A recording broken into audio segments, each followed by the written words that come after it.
हम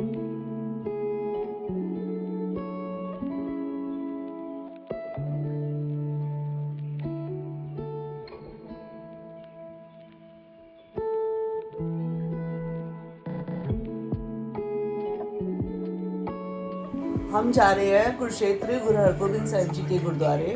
तो अब बस हम घर से निकलने वाले हैं और आपको मिलते हैं, रास्ते में भी दिखाएंगे। हम जा रहे हैं। हर्षु कहाँ जा रहे हैं? गुरुद्वारे। गुरुद्वारे।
तो हमारी जर्नी स्टार्ट हो चुकी है, ठीक है। तो आप हमारे साथ बने रहिए गुरुद्वारे तक, ठीक है अर्शु?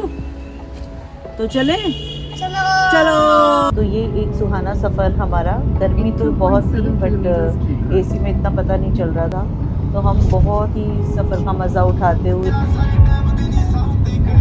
बच्चों ने अपनी पसंद के गाने लगाए जो उन्हें पसंद थे, और बहुत मज़े करते हुए हम रास्ते का एंजॉय कर रहे थे। और मैं काफ़ी साल पहले जब गई थी तब रास्ता कुछ और था, और अब तो काफ़ी डेवलपमेंट हो चुकी है।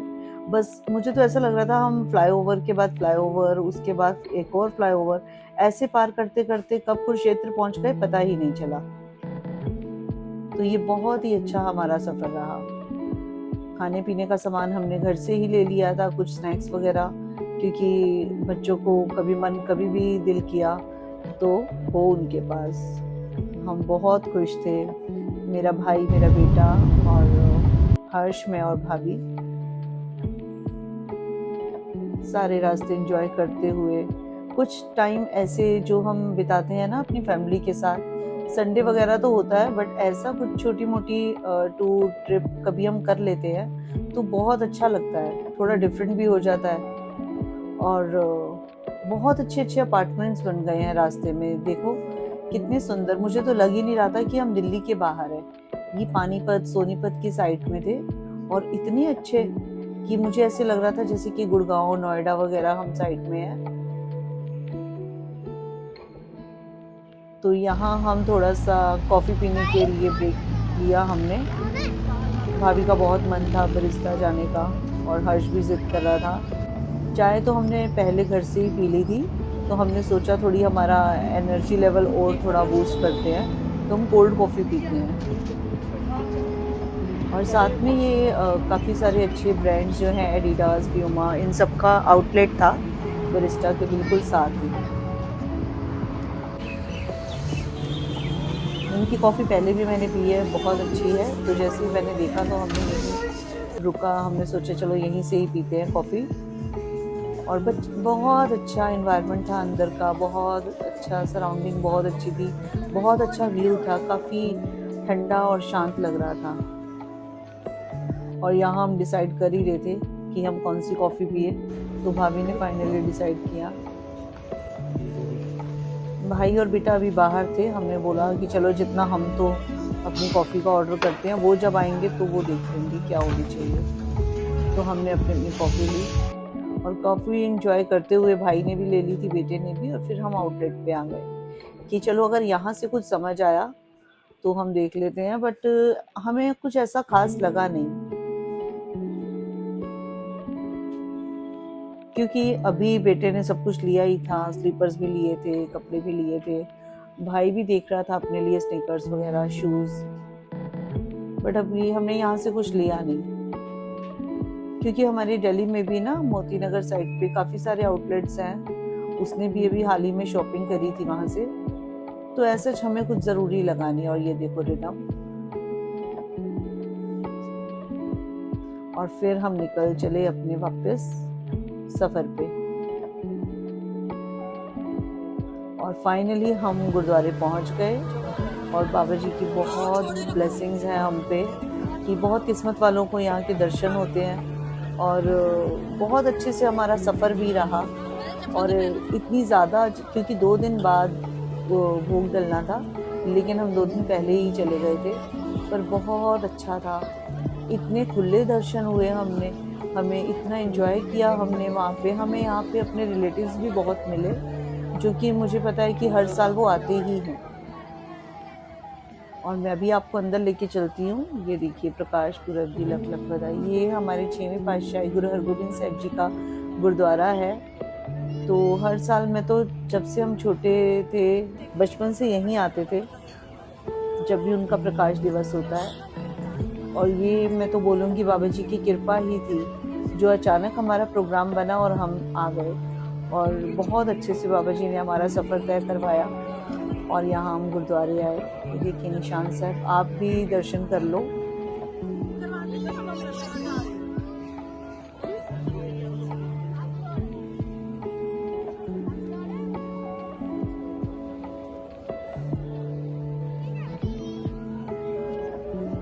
और ये रिदम कैमरा लेके हमारे पीछे पीछे ही था।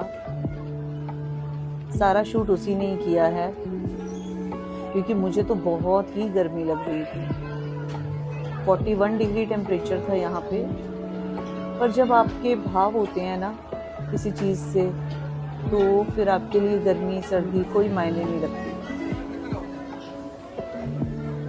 क्योंकि इतनी संगत सब अपने घर से आई है बाबा जी के दर्शन करने के लिए, उनकी ब्लेसिंग्स लेने के लिए। और मैं अपने आप को बहुत ही लकी मानती हूँ कि अनएक्सपेक्टेड था मेरा यहाँ पे आना, और बाबा जी ने इतनी कृपा करी कि मैं अपने परिवार के साथ यहाँ पे दर्शन करने आई। और देखो कितने खुले दर्शन और कितनी सुंदर डेकोरेशन। बाबा जी बस सबकी मनोकामनाएं पूरी करें, सबके घर परिवार खुश रहें, सबके बच्चे ठीक ठाक रहें। जब हम गुरुद्वारे आते हैं ना, तो सबके लिए ही हमें अरदास करनी चाहिए, क्योंकि अपने लिए तो हर कोई मांगता है, बट जब आप औरों के लिए भी अरदास करते हो, तो अपने आप ही आपका भी भला हो जाता है।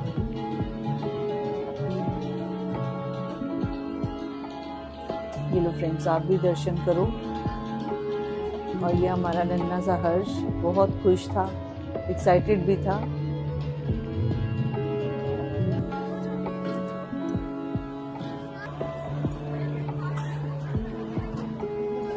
और अब मैं आपको बताती हूँ, यहाँ हमने बाबा जी के दर्शन करे ना, तो यहाँ बहुत लोग पाठ रखवाते हैं अपनी जो भी उनकी मनोकामनाएं होती हैं, वो जिनके भी होती है ना कि वो हम पाठ रखवाएंगे, तो वो सब रखवाते हैं यहाँ पे। 10-10, 20-20 साल बाद नंबर आता है पाठ का। तो यहाँ पे देखो कितनी संगतों ने, जिन्होंने भी पाठ रखवाया, वो सब यहाँ पे प्रेजेंट है, और भी लोग दर्शन करने के लिए बाबा जी का। अब ये देखो कितने लोगों ने पाठ रखवाया था, कितनी श्रद्धा और भावना के साथ वो बैठे हैं और पाठ चल रहे हैं। ये देखो कितनी संगत है, बड़े बूढ़े बच्चे, किसी के लिए कोई गर्मी सर्दी धूप कोई मायने नहीं रखती। बस आपके भाव अच्छे होने चाहिए, आपका मन होना चाहिए दर्शन के लिए। अपने आप ही बाबा जी रास्ते बनाते हैं। हमें कोई ऐसा, हमारा कुछ ऐसा प्लान नहीं था कि हम इस दिन ऐसे जाएंगे या कुछ, बस बैठे बैठे यूं ही बात चली, और भाई ने बोला चलो चलते हैं। और ये है मेरा भाई।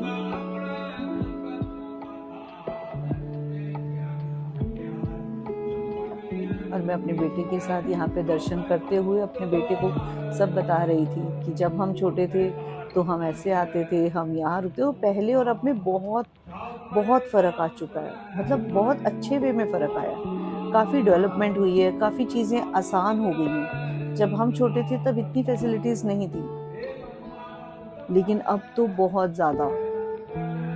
ये जो पाठ रखवाए, ये पता है बहुत लोग जो विदेश में भी रहते हैं ना, उन्होंने भी, कि वो वहाँ से बोलते हैं कि उनके पार्ट की बारी कहाँ से, America, London, Germany, France, Italy, क्योंकि जब अरदास होती है ना तो सबका बताते हैं कि ये पार्ट कहाँ से किसने रखवाया।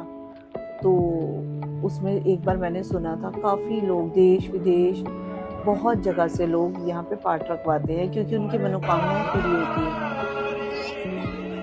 और ये देखो, हर्ष को तो बस इसी चीज़ का वेट था कि वो कब सरोवर में स्नान करेगा, और हमने तो मना भी किया था उससे कि मत कर, बट वो अब ये स्नान करके तैयार हो गया, और पापा से जिद कर रहा था कि उसे गोदी उठा लो। उसे जोड़ा घर में ना, हम वेट कर रहे थे जोड़े आने का, और ये अब पूरी तरह से थक चुका था, और वैसे भी ये सारे रास्ते तो सोया ही रहा था।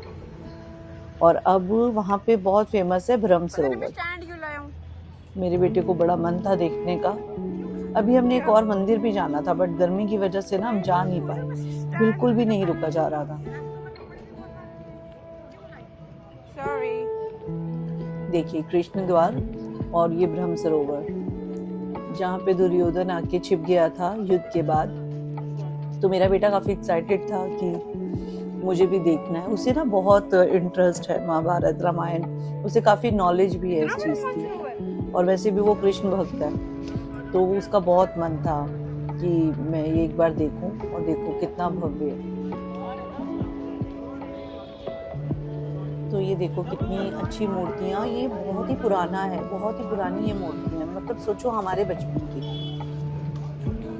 और बस हम ज़्यादा देर यहाँ रुक नहीं पाए, क्योंकि गर्मी बहुत ज़्यादा थी, 2 मिनट भी खड़ा नहीं हुआ जा रहा था। और गर्मी से थोड़ी सी राहत लेने के लिए हमने किया यहाँ ठंडा ठंडा घूमने का चीज़।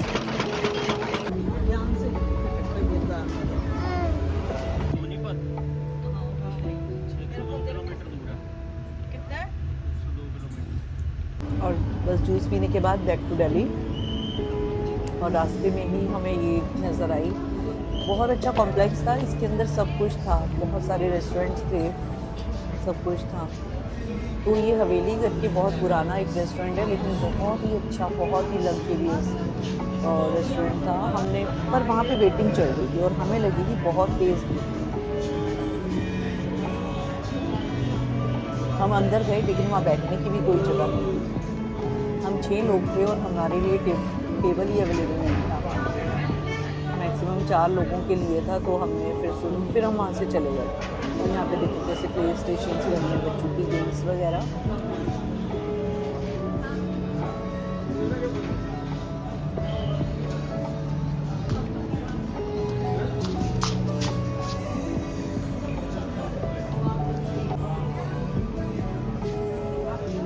टॉयज़ की शॉप, क्योंकि यहाँ पे सब आते हैं ना, तो यहाँ ज़रूर रुकते हैं।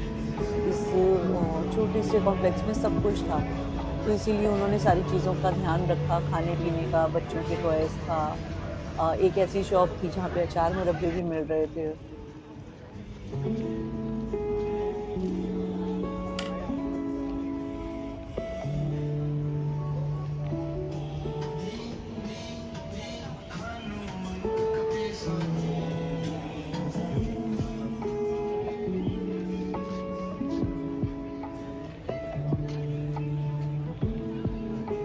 ये सब वुडन की चीज़ें जो लोग अपने घरों में ले जाते हैं, एज अ डेकोरेशन वो सजाते हैं। कितनी सुंदर लग रही हैं, लेकिन हमने इनमें से कुछ भी नहीं लिया था। और ये अचार मुरब्बे की शॉप, क्योंकि अभी घर पे छोटे बच्चे हैं तो कुछ ना कुछ लगा रहता है, और हमारे पास ऑलरेडी इतना सारा सामान है। और भाई ने पहले ही बोल दिया था यहाँ से अभी कुछ लेने मत लग जाना, नहीं तो वो गुस्सा करता। और ये परफ्यूम की एक शॉप थी, एक सोडा की शॉप थी। बहुत अच्छी वाइब्स थी यहाँ की, बहुत लोग थे, सब किसी न किसी टूर के लिए निकले ही थे हाईवे पे, और हम बहुत एक्साइटेड होके तो गए थे अंदर, बट हम काफ़ी डिसअपॉइंटेड होके बाहर आए क्योंकि जगह ही नहीं थी वहाँ पे बैठने की। देखिए कितना ऐसे लग रहा था जैसे हमने किसी महल में एंट्री की है। ये माता का मंदिर उन्होंने छोटा सा बनाया था एंट्री पे भी, और अंदर जाते ही ऐसे लग रहा था जैसे मैं किसी राज दरबार में पहुँच गई। देखिए कितना सुंदर एम्बियंस है वहाँ का, लाइटिंग से लेके वहाँ की चेयर छोटी छोटी, ट्रैक्टर खड़ा किया, छोटी छोटी डिटेलिंग्स का बहुत ध्यान रखा था, जो कि आपको ये एहसास दिलाती है कि आप किसी हवेली में हैं, किसी हाईवे की। और वाकई ये हवेली ही लग रही थी, स्वाद दा अड्डा हवेली। पर सच में बहुत ही अच्छी वाइब्स थी यहाँ की। देखिए फुल था ये, बिल्कुल फुल। देखिए यहाँ भी हमें चेयर नहीं मिली, फिर हमने एक और टेबल पे बैठा, तो हमने बोला भी था कि 2 चेयर ऐड कर दो, बट अवेलेबल ही नहीं था वहाँ पे कुछ भी, ओवर क्राउड था। मे बी वेकेशंस हैं तो सब निकले ही हुए अपनी पूरी फैमिलीज के साथ। पर हमें भूख लग रही थी और हम यहाँ पे वेटिंग में खड़े नहीं रह सकते थे। फिर हमने फाइनली यही डिसाइड किया कि चलते हैं कहीं और भी हैं यहाँ पे।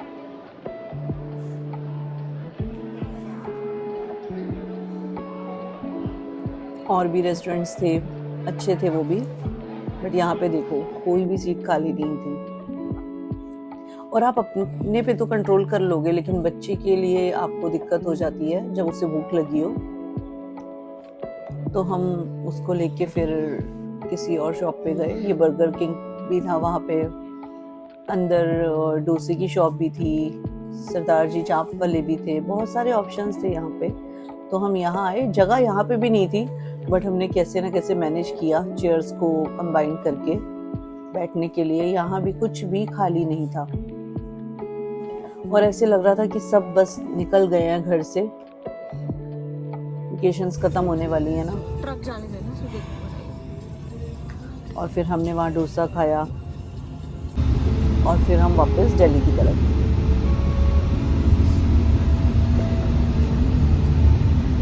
आते आते शाम तो हो ही गई थी और थोड़ा ना मौसम भी अच्छा ही हो गया था। और ये रास्ता ही इतना अच्छा था, इतना स्मूथ, कि हमें पता ही नहीं चला कि दिल्ली कब आ गई। और हम बस रास्ते का मज़ा ले रहे थे। बीच बीच में हर्ष कभी सो रहा था, कभी उठ रहा था। ये देखो अभी भी हर्ष सो रहा है, और जब ये उठ जाता है तो ये सोचता है कि हम घर आ गए। और फाइनली हम अपने घर आ चुके थे। जब घर आए तो वहाँ आंधी तूफान स्टार्ट हो चुका था और हम इतने थके हुए थे कि बस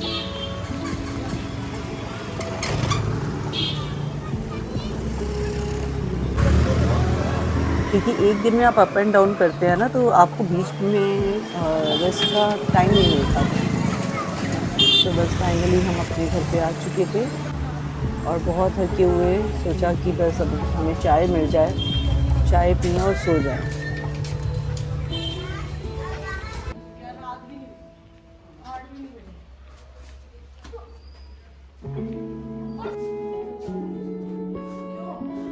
तो गाइज़ यही था हमारा आज का ब्लॉग, और थैंक यू, आप हमारे साथ बने रहे और बस मिलते हैं आपसे नेक्स्ट ब्लॉग में। थैंक यू, तब तक के लिए bye bye. Thank you for watching, like share and subscribe.